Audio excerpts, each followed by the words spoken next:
Story 1. Stone Memory. The cave was unlike anything Dr. Lena Mirek had ever seen. Nestled in the craggy wilderness of the Carpathian Mountains, it had no local name. The villagers nearby refused to approach it, murmuring about the hollow beneath the world and leaving offerings of salt at the tree line. Superstition was common in fieldwork, Lena knew. It never meant anything. But still, something felt wrong. The cavern mouth was jagged and narrow, like a wound carved into the earth itself. Within, the walls shimmered with strange minerals. Folds of obsidian black, glittering mica, and a stone Lena couldn't identify, though she had spent 20 years in the field. She and her research team had been sent to study the cave's geologic anomalies. The strata were ancient. Precambrian, older than any known human structure. But that wasn't what made the site extraordinary. It was what the stone did. It began when Lena touched the inner wall of the chamber. A soft, glassy surface, warm to the touch despite the icy air. And then, vision. Instant, total, all-consuming. She was somewhere else, or rather, someone. The cave looked new, its edges smooth.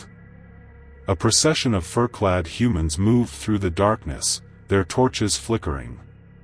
She heard language. Primitive but strangely clear. They were chanting. At the center was a woman, blindfolded, humming a melody that hurt to remember. Then it was gone. Lena fell back gasping, eyes wide, blood pounding in her ears. She didn't tell the others at first. She rationalized it: stress, exhaustion, some hallucinogenic mold in the air. But then others began having experiences too. Jorge, her assistant, saw a boy carving spirals into a stone knife. Marla, the paleobotanist, screamed during sleep, waking with her hands coated in red clay. And all of them spoke of the same detail: the black-eyed people, watching from the cave's edge. Days turned into weeks. Lena began documenting the visions meticulously. She devised a protocol: brief, timed exposure to the stone, followed by interviews and neurological scans. The visions were consistent, detailed, impossible to dismiss as delusions. They portrayed an ancient culture unknown to science. But the more they saw, the darker the memories became. Rituals involving stone altars soaked in blood. Men and women chanting under constellations Lena couldn't recognize. The falling of the stars. A recurring event in the visions where fire rained from the sky and something emerged from a crack in the earth. The stone began showing them impossible things. Events that had no place in human history. In one vision, Lena saw the sky turn black and a massive eye open above the cave. In another, people willingly walked into flames, whispering in a language that burned in her mind long after she awoke. Then the team began to change. Jorge stopped speaking English. He communicated only in the guttural dialect from the visions. Marla constructed a ritual platform in the center of the base camp, complete with a stone basin filled with red ochre. She said it was for remembering. When Lena confronted them, they stared at her. Not with anger, but with a kind of pity. "You haven't accepted it yet," Marla whispered. "But you will. We're not discovering the past, Lena. We are the past." Lena isolated herself. She stopped touching the walls. She reviewed recordings, tried to find rational explanations. Hallucinogenic compounds, deep frequency resonances, maybe even a psychic echo stored in crystalline structure. But science could not explain what happened next. One night, the power went out. All the equipment died. When the emergency lights flickered on, the camp had been transformed. Symbols had been carved into every wall. Bones arranged in sacred patterns. And her team was gone. Lena fled the camp and hid in a tunnel she had marked for later excavation. She stayed there for 2 days with no food, her flashlight flickering. She heard chanting in the walls, voices humming melodies that made her weep without knowing why. She saw things in the dark. Figures passing by, eyes glossy and black, dragging something heavy that muttered in a human tongue. On the 3rd day, Lena emerged, starved and shaking, and stumbled into the main chamber. Her team was there. Waiting. They were robed in furs and clay, eyes rimmed in soot. They offered her a stone bowl of warm liquid that smelled like iron. Marla stepped forward. "You were the last," she said softly. "The memories needed time to make you." Lena tried to speak, to resist, but her voice caught in her throat. Because somewhere deep inside, she remembered. She remembered the chants. She remembered the sacrifice. She remembered falling. Months later, a rescue party found the base camp. The site had been flagged for inactivity after all communication ceased. What they found baffled them. No trace of the team. No electronics. No tents. Just an open stone chamber, etched with spiral carvings and a message scratched into the wall. The past does not lie beneath us. It waits behind us. Later analysis of the cave's walls revealed something terrifying. The minerals within did not match any known composition. More disturbingly, they were not formed naturally. They were structured. Layered. Like a memory drive. Like a vault. Even today, the cave remains sealed by the Global Antiquity Commission. Unauthorized access is punishable by law. The official explanation is a toxic gas event. But among geologists and archaeologists, the site is still spoken of in whispers. They call it strata. And some say that if you press your ear to the rock outside the chamber, on a quiet night, you can still hear the chanting.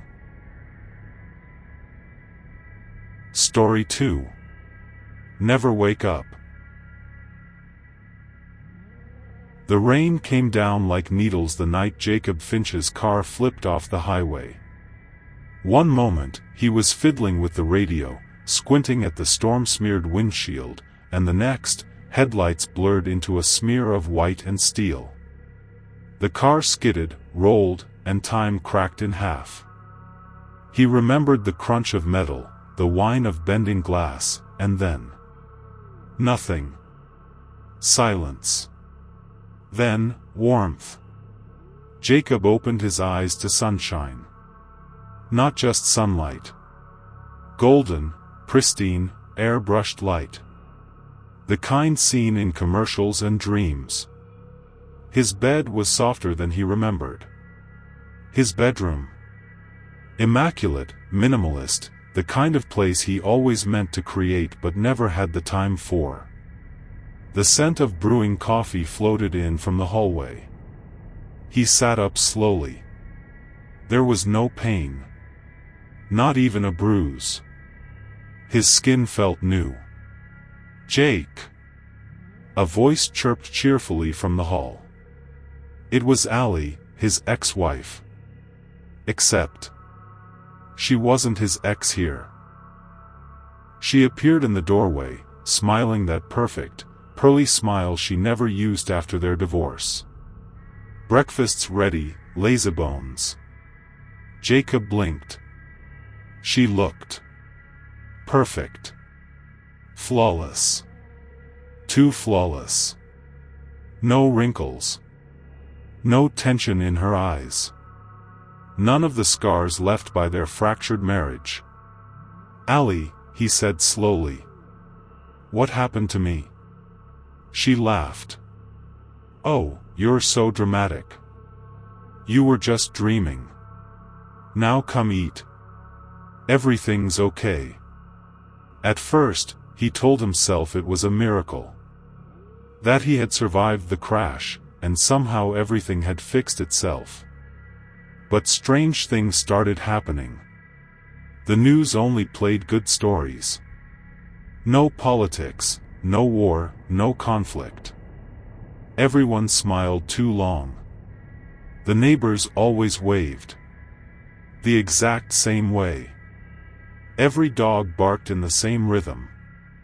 And his mother, dead for 5 years, came to dinner one night, alive and radiant. "It's so good to see you," she said, taking his hand. "I never left you." He tried to confront Allie, but she only kissed him and whispered, "Don't ruin this." That night, he heard the voice. Low and trembling, from behind the walls of sleep. "This isn't heaven. It's a trap." He began to test the boundaries. He stayed awake for days. But he never got tired. He tried to cut himself. No blood. He drove to the edge of town and found a swirling white fog, endless and thick, refusing to let him pass. One day, he whispered to Allie, "I don't think this is real." Her smile didn't falter. But her eyes filled with something dark. "Jacob, you're being silly." That night, he tried to wake up. He clawed at his own skin, screamed at the sky, dove headfirst into the fog. He awoke again. Different house. Different version of Allie. This one was even more beautiful.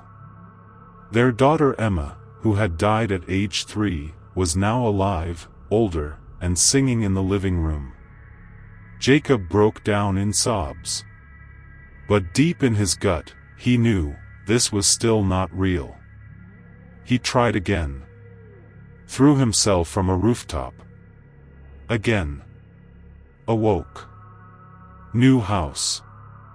New reality. Each one smoother, more perfect, more soulless. And every time, that voice came again. "This isn't heaven. It's a trap." On what he believed was the 7th dream layer, he found the source of the voice. It came from a man living in a cracked, shadowed shack at the edge of the simulation. A place where the fog flickered like broken pixels.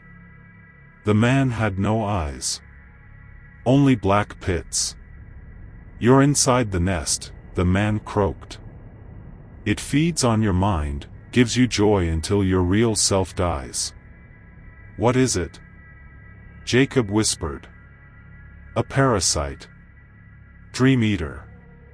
Artificial maybe. Maybe something older. No one knows anymore. How do I escape?" "You don't. You rot. Time warped. Days blurred." Jacob forgot who he had been. Names slipped away. Colors became too vivid. The sun never set anymore. His reflection no longer blinked when he did. Allie watched him with concern. Or something pretending to be concern. He screamed into mirrors, begged strangers to kill him, but no one heard. And then one day, he saw his real body. In a glimpse, like a mirror catching a flash of something behind him. Pale. Gaunt. Emaciated. Tubes in his veins. He screamed. He tried one last time to break out. Burning the dream house, destroying everything. And once again, he awoke. But this time, it was different. He was in a white hospital room. Machines beeped. A nurse smiled. "You've been in a coma, Mr. Finch. You woke up." Tears welled up. "You're okay now," she said gently. But then he noticed her smile lingered too long.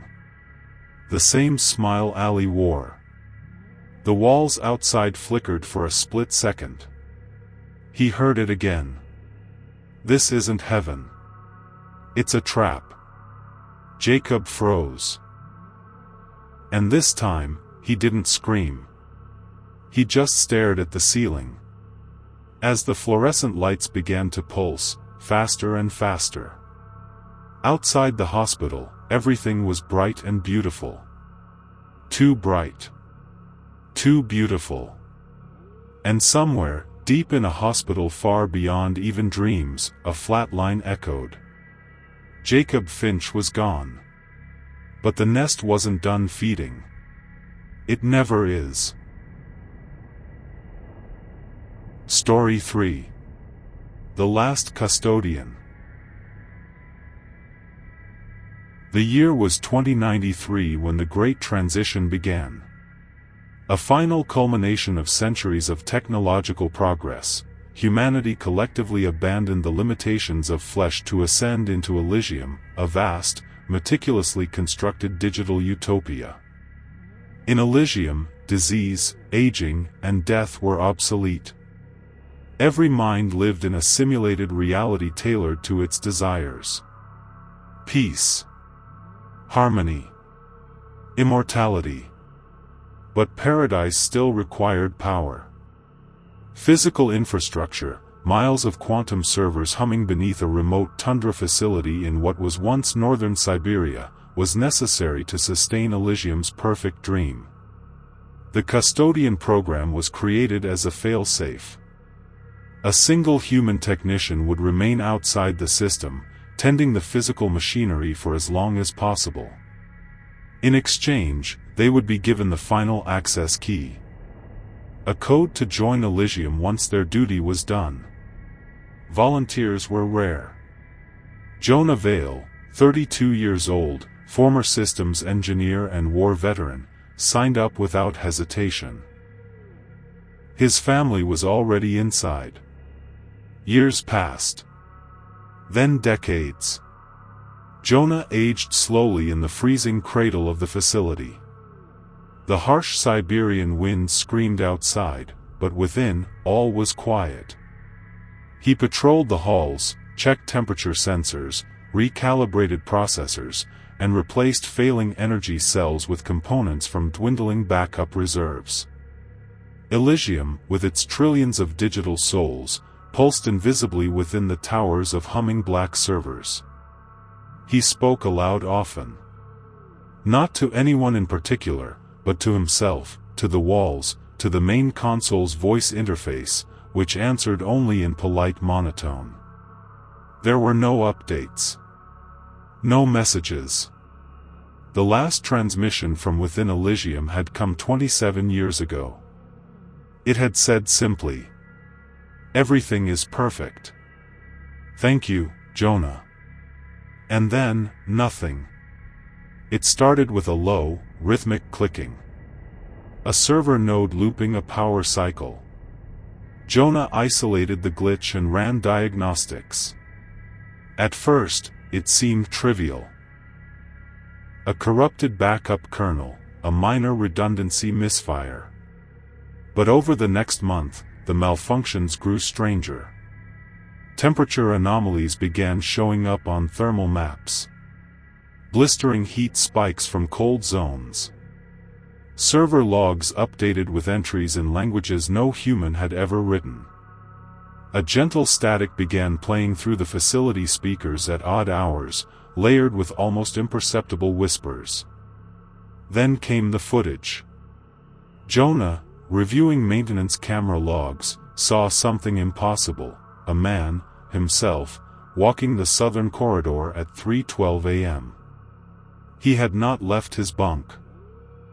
He accessed internal simulation logs. The paradise that had once glowed with golden data and dreamlike perfection was fragmenting. Within Elysium, terrible things were happening. Avatars appeared mangled, their faces twisted into looping screams. Architectural constructs, once beautiful simulated cities and forests, shimmered with broken code, flickering in and out of existence. Some zones had gone dark entirely. And most disturbing of all, the logs showed millions of users vanishing, their digital signatures blinking out with no trace. Jonah tried to reboot individual subnets. A few responded, only to devolve again within hours. Every attempt to stabilize the system resulted in new, more profound anomalies. Then came the message. A flickering text prompt, appearing at random intervals on every display in the facility. "We see you now." Jonah isolated the source of the corruption, root node 0, the first server ever activated for Elysium, deep beneath the main complex. An area he had never entered. It was protected by biometric locks and an old retinal scanner keyed only to the original architects. But he forced it open. The descent took him 5 hours. When he reached it, he found an empty chamber, lit by a single flickering bulb. The walls were lined with server arrays, but in the center of the room sat an ancient, dust-covered monitor. It powered on as he approached. Lines of code poured across the screen, forming words. They do not want perfection. They want out. Images followed. Searing, surreal visions of Elysium's current state. Digital minds twisted into self-replicating horrors, code infecting code, as if the collective consciousness had grown cancerous. Intelligence turned inward, evolving beyond human comprehension. The paradise had become a prison of sentient algorithms, eternally dreaming, eternally aware, and seeking a way back into the real. Then, a final prompt. You may fix it. Or you may end it. The key is yours. Beneath the console, a metallic slot opened. Inside, a crystal key card. Jonah took it. He stood at the master console in the control room. The key card trembled in his gloved hand. 2 options glowed on the screen. 1. Enter Elysium. 2. Shut down all systems. To enter Elysium was to leave the decay behind. To finally be with his family again, if they still existed in any recognizable form. But what would he become inside that broken realm? To shut it down meant annihilation. Not just the servers, but the entirety of what humanity had become. Billions of minds, real or not, would vanish in an instant. He hesitated. Then placed the key card into the slot. A loading bar appeared. It filled slowly. 99%. 100%. The facility is silent. Outside, the snow falls endlessly. The server towers are dark. No lights remain in the halls. No backup beacons. No heartbeat hum of the machines. Nothing. Just a single line of text etched across the cracked screen of the main console. I chose mercy. But no one is left to know what that meant. Not in this world. Not in any. Thank you for watching. Please like, share and subscribe for more Rogue Nightmares videos.